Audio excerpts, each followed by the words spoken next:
गुड़हल के पौधे में कलियों का सूख करके झड़ जाना, फूलों का साइज़ छोटा होना या एकाध फूल खिलना ये बहुत ही आम बीमारी है जो करीब-करीब हर एक गुड़हल के प्लांट में हमें देखने को मिलती है।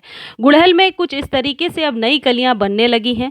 आपने भी यदि गुड़हल का ट्रीटमेंट वैसे ही किया होगा जैसे पिछले 1-2 महीने से मैं बताती आ रही हूँ, तो आपके भी गुड़हल में अब फ्लावरिंग शुरू होने वाली है। मेरे गुड़हल में नई-नई कलियाँ बनने लगी हैं। मार्च के शुरू में इसे मैं कुछ इस तरीके के होममेड पोटेशियम वाले खाद दे दूँगी जिससे कि गुड़हल आने वाले 8 से 10 दिनों के बाद फूलों से भरा हुआ गमला आपको मिलेगा।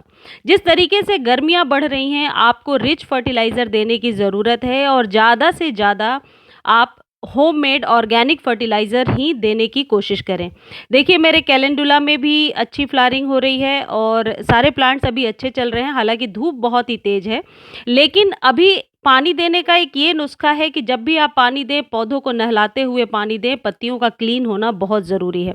मेरे गुड़हल में अभी 2-3 ही कलियाँ बनी हैं, अब ये कलियों की संख्या बढ़ती जाए और फूल मुरझा करके गिरे ना और कलियाँ सूख करके ना गिरें, इसके लिए आज जो ट्रीटमेंट मैं करने वाली हूँ, ये आप मार्च के शुरू में ही अपने सभी पौधे पर कर दीजिए। देखिए ये गुड़हल को मैंने ट्रिम कर दिया था और ये वीडियो भी आप लोगों के साथ शेयर किया था और अब गुड़हल में नए-नए शूट्स निकल रहे हैं।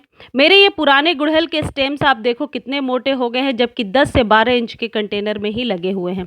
जब आप उचित फर्टिलाइज़र देते हो अपने पौधे को, तो देखिए जैसे इस तरीके से ये कली सूख गई है, ये आम बात है। ये गुड़हल में एक आध कली सूख रही है तो कोई ज़्यादा परेशान होने की ज़रूरत नहीं है। जब हम उचित फर्टिलाइज़र देते हैं, पौधे हमेशा स्वस्थ रहते हैं और अपने सीज़न के शुरुआत में ही फ्लावरिंग करने लगते हैं और ऐसा मैंने अपने एक्सपीरियंस में देखा है।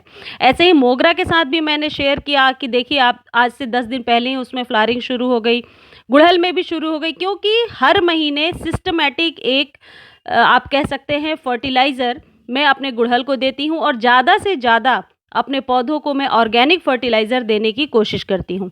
ये वो गुड़हल हैं जिन्हें सर्दियों में जब ये डोरमेंट थे तो मैंने अच्छे से ट्रिम कर दिया था।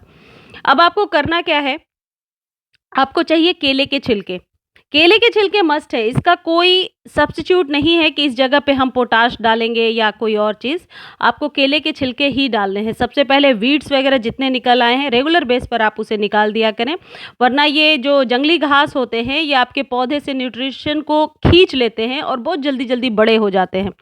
देखिए जब मिट्टी अच्छी बनी होती है और जब हम मिट्टी की गुड़ाई करते हैं तो वह नीचे से कुछ इस तरीके का नज़र आता है। ये गीला नहीं है लेकिन मॉइस्ट है ये। ऐसा इसलिए है क्योंकि ये रिच फर्टिलाइज़र इसमें हम डालते जाते हैं। अब आप चारों तरफ से गुड़ाई करके केले के छिलके, यानी कि मान लीजिए ये 8 इंच का कंटेनर है तो इसमें 1 केले का छिलका आप छोटे-छोटे कट करके डाल देंगे। आपको अंदर नहीं दबाना है, अभी मैं बता रही हूँ कि करना क्या है। ऊपर से कुछ इस तरीके से रख देंगे। धूप बहुत ही तेज़ होती है और इन जो छिलके हैं इनको सूखने का टाइम देना है आपको।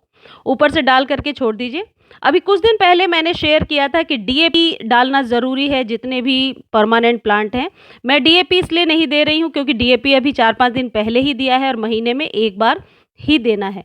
यदि आपने डीएपी नहीं दिया है तो अभी 4 से 5 दाने डीएपी के भी आप साथ में दे देंगे। देखिए इस पर मैं वो ट्रीटमेंट केले वाला कर चुकी हूँ। ऊपर से रखने के बाद ये कुछ इस तरीके से 3-4 दिनों में बिल्कुल ड्राई हो जाता है। जब ये ड्राई हो जाएगा तो आप इसे मिट्टी में दबा देंगे। अब आप ये सोच रहे हैं कि इसको अलग से भी हम सुखा सकते हैं, ज़रूरी नहीं है। अलग से जब आप सुखाएँगे, इसे ड्राई कराएँगे तो ये डिकम्पोज़ इतनी आसानी से नहीं होगा। ये है नीम की खली। अब आपको 1 चम्मच नीम की खली और 1 चम्मच गोबर वाली खाद या कोई प्रकार का माइक्रो न्यूट्रिएंट या वर्मी कंपोस्ट आपको अपने गमले में डाल देना है। नीम की खली रेगुलर बेस पर गुड़हल को देना है क्योंकि मिलीबग्स और चींटियों का अटैक सबसे ज़्यादा गुड़हल के प्लांट पर ही होता है। केले के छिलके जब मिट्टी के साथ मिलते हैं और जब मिट्टी के संपर्क में आते हैं वो बहुत जल्दी डिकम्पोज़ हो जाते हैं।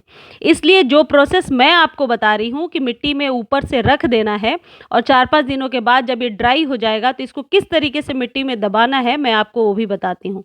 देखिए ये है स्टोन डस्ट, कैल्शियम का एक बहुत ही अच्छा स्रोत होता है और वो पौधे जो ट्रिमिंग के बाद अभी तुरंत उन्हें आप फूलों के लिए तैयार कर रहे हैं, आप चाहते हैं उसके स्टेम को मोटा करना, तो स्टोन डस्ट ज़रूर दीजिए, बहुत आसानी से नर्सरी पर आपको मिल जाएगा और ये कोई कॉस्टली भी नहीं आता। और स्टोन डस्ट कैसे तैयार होता है, इस पर कंप्लीट वीडियो मेरे चैनल पर है, आप देख सकते हैं।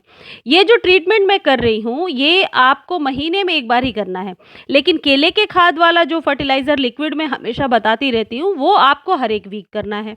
अब देखिए, जो ये केला सूख गया है, इसके लिए आप क्या करेंगे, 3-4 दिनों के बाद आप मिट्टी को थोड़ा-सा 1 इंच ऊपर से आप गुड़ाई कर लेंगे या किसी भी चीज़ की सहायता से आप हटा लेंगे और इसको मिट्टी में दबा देंगे। ये धीरे-धीरे मिट्टी में डिकम्पोज़ हो जाएगा, क्योंकि ये ऑलरेडी ड्राई है। जब-जब आप पानी देंगे, पोटेशियम का एक बहुत ही अच्छा स्रोत ये केले के छिलके होते हैं। इसमें इतनी पोटेशियम होती है जो आपके गुड़हल में एक ही ब्रांच पर 100 फूल खिलाने के लिए बहुत है। और मैंने हमेशा देखा है कि केले के छिलके से बढ़िया खाद गुड़हल के लिए नहीं हो सकता। लेकिन अब आपके माइंड में एक क्वेश्चन ज़रूर होगा कि क्या इससे चींटियाँ आएँगी, इससे फंगस लगेगा? ऐसा कुछ भी नहीं होगा, क्योंकि ये डिकम्पोज़ होने के बाद ही हम इसे मिट्टी में दबा रहे हैं। और नीम की खली या फिर और भी जो घरेलू इंसेक्टिसाइड्स और कीटनाशक मैं आपको बताती रहती हूँ, वो हमारे पौधे के प्रोटेक्शन के लिए ही है। देखिए, इसे मैं इस तरीके से मिट्टी में दबा रही हूँ। इस पौधे पर मैंने 10 दिन पहले ये केले वाला ट्रीटमेंट किया था और इसमें देखिए कलियाँ बनने लगी हैं। दोनों ही पौधे में कलियाँ बनने लगी हैं और दोनों की स्टेम आप देखिए कितनी मोटी है। ये करने के बाद आप ऊपर से वाटरिंग कर दीजिए, आपको और कुछ करने की ज़रूरत नहीं है। और फिर आप इसे सनलाइट में रख दीजिए। गुड़हल को ज़्यादा सनलाइट में, यानी कि 5 से 6 घंटे का सनलाइट चाहिए ही चाहिए। और गुड़हल को हमेशा बड़े आप पॉट में लगाइए, कम से कम 10 इंच से 8 से लेकर के 15 इंच के बीच का। हालाँकि एक गुड़हल को मैंने 8 इंच के कंटेनर में ही लगा रखा है। इस तरीके से जब मार्च के शुरू में आप अपने गुड़हल पर कंप्लीट ट्रीटमेंट कर देंगे, तो आप देखेंगे कि आपके गुड़हल का पौधा, बल्कि छोटे-छोटे गमले बहुत आसानी से फूलों से भर गए हैं। मेरे पास गुड़हल के बहुत सारे प्लांट हैं, मैं सब पे ये ट्रीटमेंट बारी-बारी करती रहती हूँ और सब अभी फूलों से भर जाएँगे। अब इस ट्रीटमेंट के बाद आपको एक चीज़ और करना है, बनाना के छिलके या बनाना पानी में डाल करके रखना है और हर एक 3 से 4 दिनों पर अपने सभी फूलों वाले पौधों को देना है। देखिए, ये वर्बीना है, विंटर फ्लावरिंग प्लांट है और कितनी अच्छी फ्लावरिंग हो रही है। मेरे यहाँ सभी फूल अच्छे खिल रहे हैं, क्योंकि मैं इन्हें ऑर्गेनिक फर्टिलाइज़र हमेशा देती हूँ। केमिकल फर्टिलाइज़र तो हम महीने में 1 बार ही हार्डली इस्तेमाल कर सकते हैं, लेकिन ऑर्गेनिक फर्टिलाइज़र लॉन्ग टर्म में अच्छा रिज़ल्ट देता है, आपके पौधे को मरने से भी बचाता है। तो इस तरीके से आप गुड़हल का ट्रीटमेंट कीजिए। इससे रिलेटेड कोई भी क्वेश्चन हो आपके माइंड में, आप कमेंट सेक्शन में लिख दीजिए। मैं ज़रूर जल्दी आंसर देने की कोशिश करूँगी। और मेरे वीडियोज़ को लाइक करने के लिए बहुत-बहुत धन्यवाद। आप लोगों का बहुत प्यार मिलता है मेरे वीडियोज़ को, इसके लिए मैं बहुत ज़्यादा ऑब्लाइज़ हूँ। देखिए, जितने भी पौधे हैं फर्न के, ये सारे मेरे पास 2 ही वैरायटी है, सब में नई-नई ग्रोथ आने लगी है और सारे पौधे अच्छे दिख रहे हैं।